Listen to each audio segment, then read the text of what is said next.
Welcome back, everybody, to the Squatchers Lounge podcast. That's right, we are back. We're trying it again this week. I know it's been a little rough going back and forth, but boy, I got to tell you, the Super Devil Gout is nothing to joke at. Holy crap. I am your host of this mess, the Reverend Jeff Kelly, and we are looking at tonight the Jacobs creature from Pennsylvania. That's right.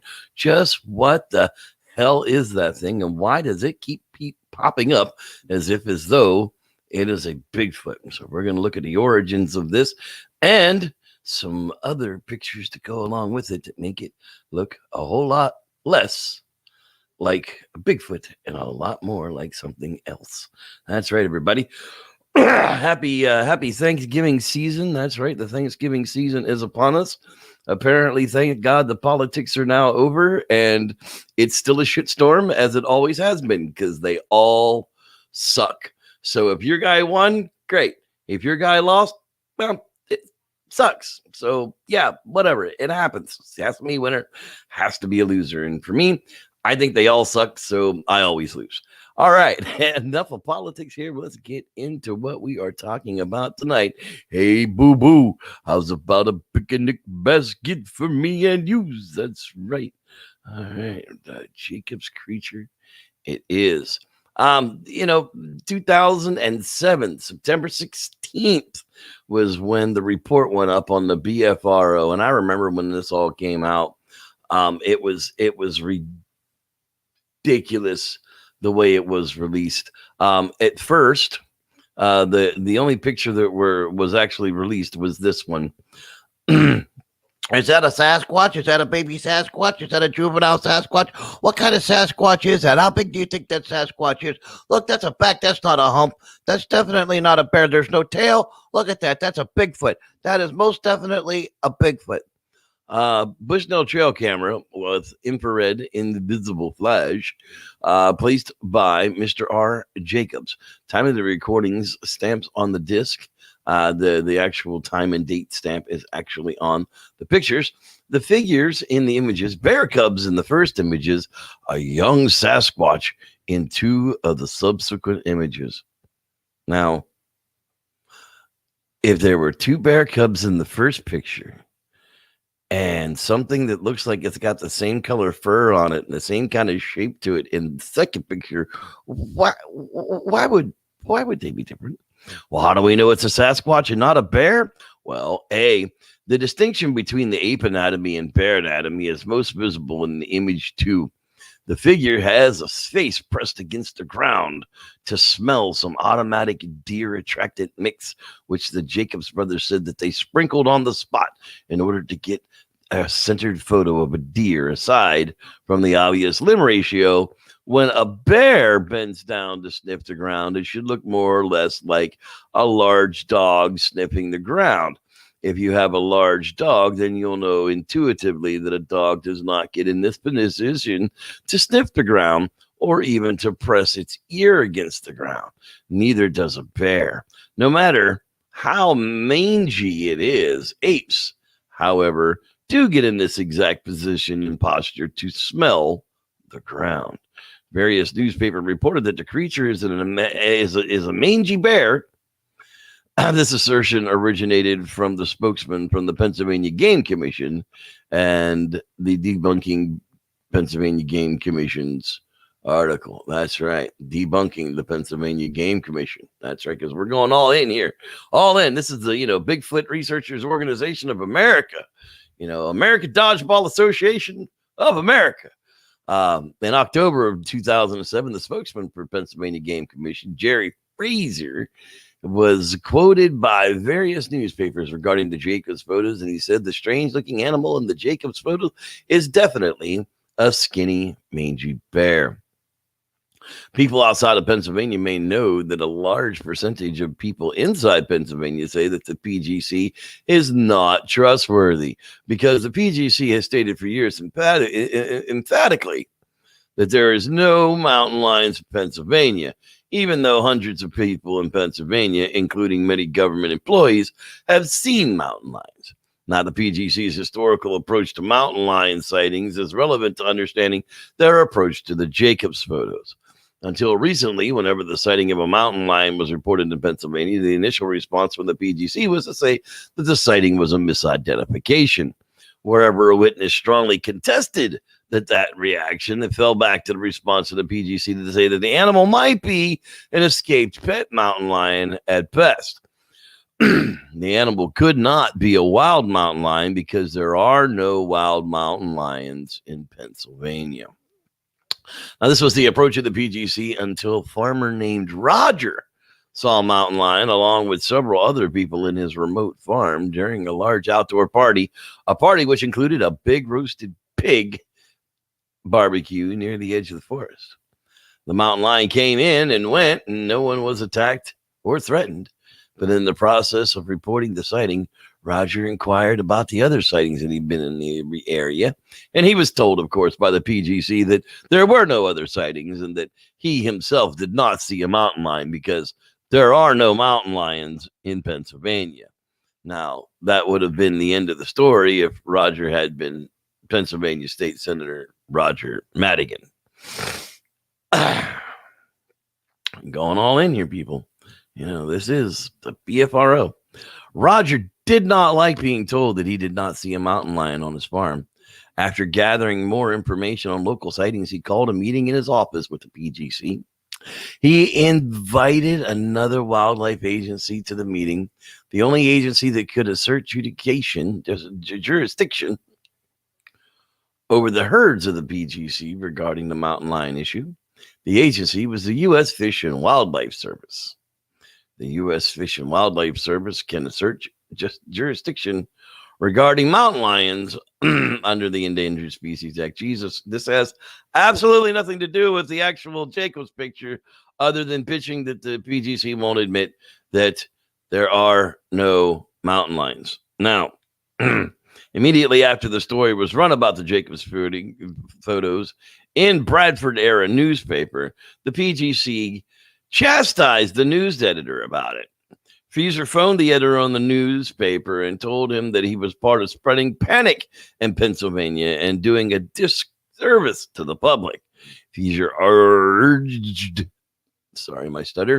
the editor to write a follow-up story with a retraction stating that the strange animal is merely a mangy bear, because no bear. Feeser said that he was certain that Jacob's creature is nothing more than a skinny mangy bear, and offered a photo of a skinny mangy bear to go along with it. Well, what is that? That's a skinny mangy bear. I don't know if you people can see that. I have no clue what. Yeah, there you go. You're actually seeing what I'm seeing. Yay, for once it actually is working. Woo! Yeah, so you know, why does the BFRO have to go all in on making, you know, this a Bigfoot in this secondary and third picture? We have bear cubs in picture 1. We have this thing in picture 2. And now the supposed ape anatomy in picture 3. You know, I guess they've never watched Tailspin, because, you know, bears do this all the time in the cartoons, right? It's just the bare necessities. Anyhow, yeah, so the BFR was all in 2007, saying that for sure that this was going to be a Bigfoot and nothing else. Bear versus primate. That's right. So here they've got pictures of 2 things. One is a chimpanzee, primate, great ape, and the other thing is a photo of a mangy bear provided by the Pennsylvania Game Commission. And if you take a look at those pictures side by side, well, without a whole bunch of hair on the bear and a whole lot of big fat stomach and a lot of fat in that hump, they certainly do kind of present a lot alike. Long front arms in the front, short, stubbier legs in the back. Definitely not that of a Bigfoot, because you know what? Bigfoot have longer legs in the back than people want to say that they have. Everybody wants to make comment about the arms, but it's always the legs that have confused me. Now, here's more images related to the Jacobs photo. The two images at the top of the page are not only the only two images identify the animal, the camera obtained other photos that same night that were either that same month. Some of those images are shown below, along with some scale images of the same tree in daylight. So, whatever these little thingies are here, there's some deer next to the tree, and that makes that Jacobs creature look awfully small. Juvenile or not, I'm not really sure. There's some pictures out for scale. Now, I will say that they actually did a decent decent job at going through and doing an investigation upon it. But again, like I said, when you start to look at these pictures in scale, those deer certainly make that Jacobs creature look awfully small, which would make you wonder again why you would lend that to think that it's some sort of a Sasquatch. And speaking of some sort of a Sasquatch, why don't we go ahead and take us a short break here for a moment and listen this week to our new Quasi Theory by our quasi scientist, Mr. Dean Cooper. Goblins, their habits and haunts. From Wikipedia, the source we can all quote from and not get sued. A goblin is a monstrous creature from European folklore, first attested in stories from the Middle Ages. They are ascribed various and conflicting abilities, temperaments, and appearances, depending on the story and country of origin. They are almost always small and grotesque, mischievous, or outright evil, and greedy, especially for gold and jewelry. They often have magical abilities similar to a fairy or demon. Similar creatures include brownies, dwarves, gnomes, imps, and kobolds. Whoever wrote this obviously had no real experience with goblins. For that, we must go to primary sources. These sources do not include J.R.R. Tolkien. Tolkien used the term goblin in The Hobbit. He later wished that he used the word orc, which is not the same creature as a goblin.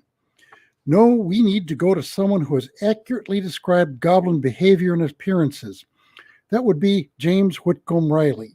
He's been dead long enough that I may quote him liberally, like unto Wikipedia, with no ensuing legal consequences. So here goes. Little orphan Annies come to our house to stay, and wash the cups and saucers up and brush the crumbs away, and shoo the chickens off the porch, and dust the hearth and sweep, and make the fire and bake the bread, and earn her board and keep. And all us other children, when the supper things is done, we sit around the kitchen fire and has the mostest fun, a-listening to the witch tales that Annie tells us about, and the goblins that'll get you if you don't watch out. Once there was a little boy who wouldn't say his prayers, and when he went to bed at night away upstairs, his mammy heard him holler, and his daddy heard him bawl, and when they turned the covers down, he wasn't there at all. And they seeked him in the rafter room and cubby hole and press, and seeked him up the chimbley flue and everywheres, I guess. But all they ever found was his pants and roundabout. And the goblins will get you if you don't watch out. And one time a little girl would always laugh and grin and make fun of everyone, all her blood and kin. And once when there was company and old folks was there, she mocked 'em and shocked 'em and said she didn't care. And this, as she kicked her heels and turned to run and hide, there was two great big black things a-standing by her side, and they snatched her through the ceiling, for she knowed what she is about. And the goblins will get you if you don't watch out. And little orphan Annie says when the blaze is blue, and the lamp wick sputters, and the wind goes woo, and you hear the crickets quit, and the moon is gray, and the lightning bugs and dew is all squinched away. You better mind your parents and your teachers fond and dear, and cherish them that loves you, and dry the orphan's tear, and help the poor and needy ones that clusters all about, or the goblins will get you if you don't watch out. From my own experience, you can catch one in a properly baited snare utilizing locally caught free-range naughty children. They have a nice pelt and they taste like chicken. The goblins, that is. Don't eat the children. You can sell their leftover bits to the wicked witch down the street, thereby destroying the evidence.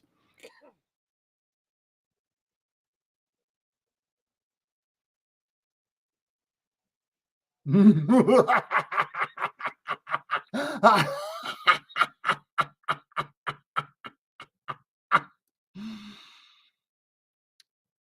may read the text of this on my blog at bydin.com. That's BHAIDIN.com. Wow. That probably would have been better off if we had played it Halloween night. But yeah, there you go. All right, let's see who is hanging out in the live hangout chat with us tonight. Let's see here. The Duncans are in the house. Hello there. Hey, really big shoe. A really big shoe. That's right. The Ed Sullivan, really big shoe. Aaron and Mary Duncan, how you doing, guys? We are getting ready to plan that June trip, the first trip for next year up there to the Gold Beach, do some gold mining, that's for sure. But got to get rid of the super devil gout first. Oh, my God. Bella Allegria, hello there, young lady. How are you? Glad you're with us tonight.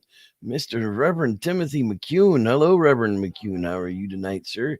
Miss Natalie Smith. I'm sure Wheezy is hanging out with us and watching the show. Hello, Miss Wheezy.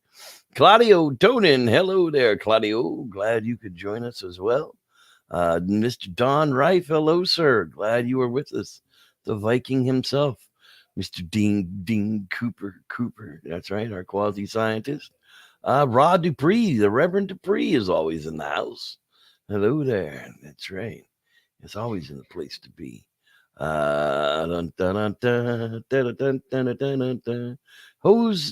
Host. Oh, God damn it. Josu Salazar. Hey, there. Glad you are with us tonight. Dixie Q. How you doing, Dixie Q? All right, moving on down the list. Mr. Lance Windsor's in the house. Hello there. Your Hobo Man 543. There's the Forest Crab. Hey, people call me Forest Crab. Glad you are back. Hello there, Mr. Cameron Rung. Mr. Cameron Rung. Yep, I'm not ignoring you, buddy. I just haven't been sitting at my computer with this super gout. I've really been off of my feet and kind of been laid up pretty bad. So I'm not ignoring you. I will get back to you. The super fan shows are coming, and I'll try and get everybody scheduled in for sure. Obsidian Radio's in the house. Hello there. Travis Bumpy. See if you say his name 3 times. Did he pop up behind me? No. Okay, I had to check. The Can Squanch is in the house. Hello there, Can Squanch. All right. Let's see here. Chris Cullinan. Oh my gosh, he hasn't been around in forever. Glad you are here tonight as well. Let's see, moving on down the list here. Karen Robb, if I didn't say hi earlier, I'm definitely saying hi now. Hello, Karen Robb. Killing time. Everybody's done killing time. That's right. Let's see here. Dave Jackson. Been a while since you've been with us as well. Welcome, sir. Glad you are back. Wow, it just like took a giant jump for some reason. No idea why. So I gotta skip back up here and see where I missed. Okay. Let's move. There's the desk there. All right. Okay. Yep. Now I'm just rambling because I lost where my. There he is, Jeremy Crotio. Hello there, Jeremy. Glad you're back. Moving on down the list here. Seems like I have gotten to the bottom of the list. So if you haven't said hi, I don't know you're here. I'm sure my son Sean's out there listening. He says hi sometimes he don't. And we'll see what's happening after that. Say hey to Joe Huseman and of course Collier and the gang. So glad that everybody can be out there tonight. All right, so we are moving on down the line here just a little bit. Okay, let's get back to the Jacobs creature here for just a little bit. It's going to be a shorter edition of the podcast tonight. I'm just glad I was able to get on and see everybody and talk about something for a change. It's really been a depressing pain in the ass around here for, oh God, going on 2 months now. It really just has been miserable. You know, when these photos first came out, you know, like I said, I always want them to be real. I do. I always want them to be the real deal. But the very first thing when I saw these pictures, I was just like, well, that's just That's just a bear. I'm sorry, but the hump, the hump in the middle of the back. Apes don't have a hump in the middle of the back, and the way the feet are goofily not long enough to be an upright walking creature. The hips aren't right for it to be an upright walking creature. So if it's not a Sasquatch, then it has to be some kind of a chimp or some kind of a billy ape or some kind of an escaped monkey that's out there in the same types of location, because the anatomy as the BFRO is talking about is not that of an upright walking human. It is of an ape, and I'll give them that. When you go up and you look at the comparison between the two of them, between the ape and the bear, why, yes, they do have very similar qualities, and neither one of them are designed to be walking upright. And that's kind of what always gave it away for me, was that when you look at it that way and you come down and you start to look at the Jacobs pictures, there's just no making this type of a body structure into an upright walking anatomy. And it's not like their anatomy changes from the time that they're some sort of a some sort of a juvenile to an adult.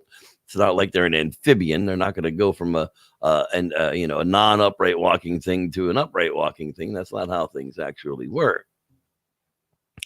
The that's not the Jacobs creature I was looking for. This is not the Jacobs creature you're looking for.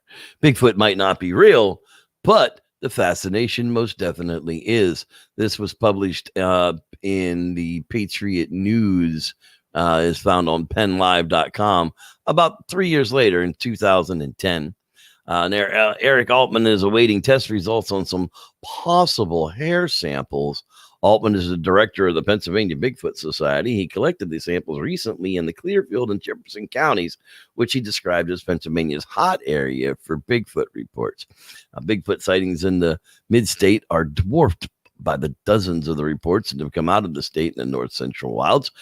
Altman said that Adams and York counties provide some of the most reports in the area, but are more remote, a little more wooded, he said. Most recently in October, Tom Biscardi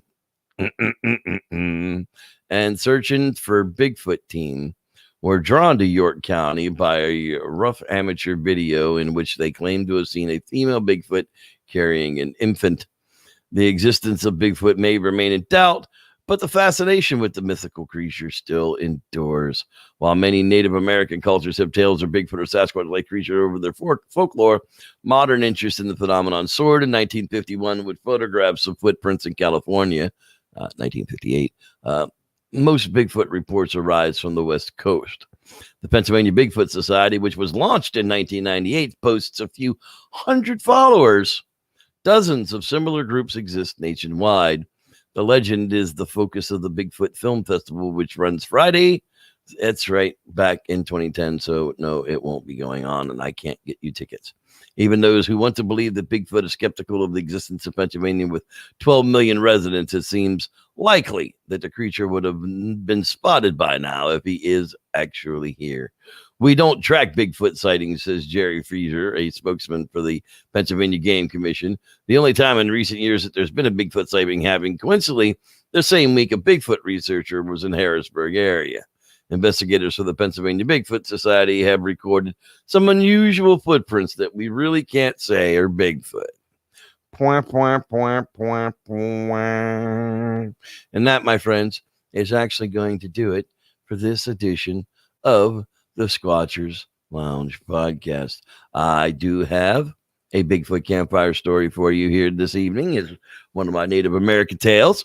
And we'll be back next week with kind of a retrospective, hoaxing in a hole. What's the point? What's the payoff? What really was the end game as we get ready for the last shows of the year through the holiday season, my favorite. So with that, everybody, I want to thank you so much for being here tonight. I will see you. Whoop, there's Whispers TV. We'll say hello to them, as well as World Bigfoot Radio. Got in here a little late. And I don't see anybody else that I may have missed. So with that, everybody, thanks so much for being here. And may the Squatch be with you.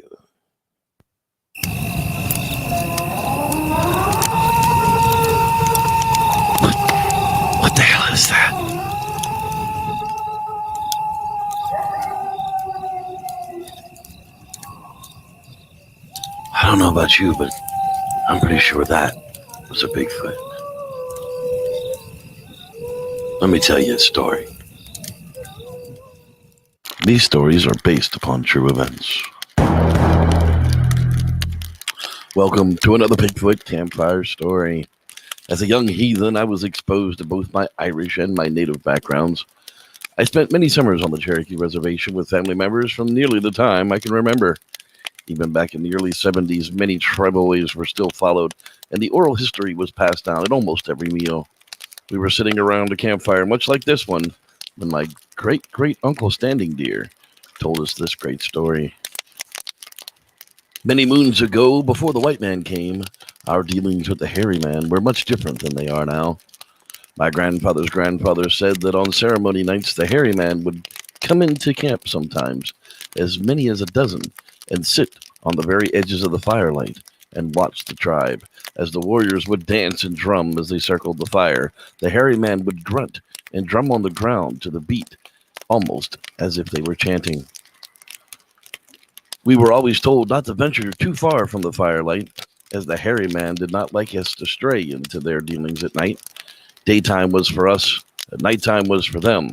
But every now and then, the story of those that did not listen would be told around a fire, again, just like this one. A tribeswoman and her daughters were traveling at night to the next village. Her mother was sick, and they needed help, and with no time to wait, she gathered their things and set off for the next camp. Women of the tribe did not travel by horseback, so they set off on foot in the dark of night. They managed to get to the top of the ridge without much delay, but the moon was now dark, and the night cold and long, while the next village was some 10 miles away through thick trees and forest. The woman traveled with her 2 daughters, the oldest 14 and the youngest 12, all of them experienced in the ways of the tribe, and the sick family member in need. They were to get there without haste to their destination. After a few hours of walking, the mother realized that they were no longer alone. Something had picked up the pace, and she knew it was not going to be good. She grabbed the girls by the arms and told them to run and get help, that the village was only a distance away now, and the girls took off to get help. The girls looked back just in time to see the creature come out and smash their mother to the ground, and then the girls were out of sight, running as fast as they could. It was a giant size, some 9 feet tall, with red glowing eyes, an awful stench, scraggly gray hair and skin. It pushed her to the ground with ease, and it rifled through her basket and things that fell to the ground. She sat there in fear as the hairy man ate the food it could find, then snatched the woman up and tossed her over his shoulder and took her into the woods. The daughters made it to the next village, and as they could see the firelight, they began to scream and cry to alert the village to the danger.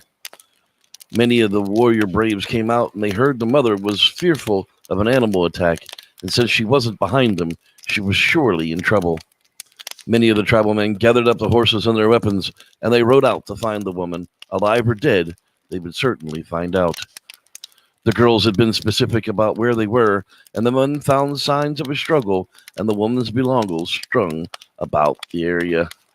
It wasn't long before they found the giant man-sized tracks and realized it was Hairy Man that was the attacker. They quickly picked up the trail and followed it to the rock caves just a few miles ahead.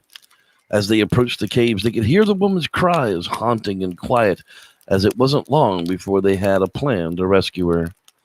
The men did not want to kill the hairy man, as they knew that would bring bad medicine on the tribe, so they planned to draw it out and distract it as others went in to retrieve her from the cave. The men set off, and he climbed above the cave. They set a fire on top and began to chant and hoot as they make their presence known. The ruse worked as the hairy man ran out of the cave to see what was going on. As the hairy man exited, just then 3 braves entered the cave, gathered up the missing woman, and took her from the cave. The men on top of the caves had left their diversion with the fire burning and returned to the group, now including the missing woman. The men took to horseback and began to ride from the area with haste. They could hear the hairy man screaming upon returning to the cave and finding the woman now gone.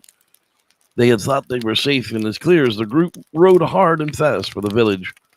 After a time, they arrived back to the village and got the woman inside for help. She was banged up pretty bad with bumps on her head and cuts on her back and legs.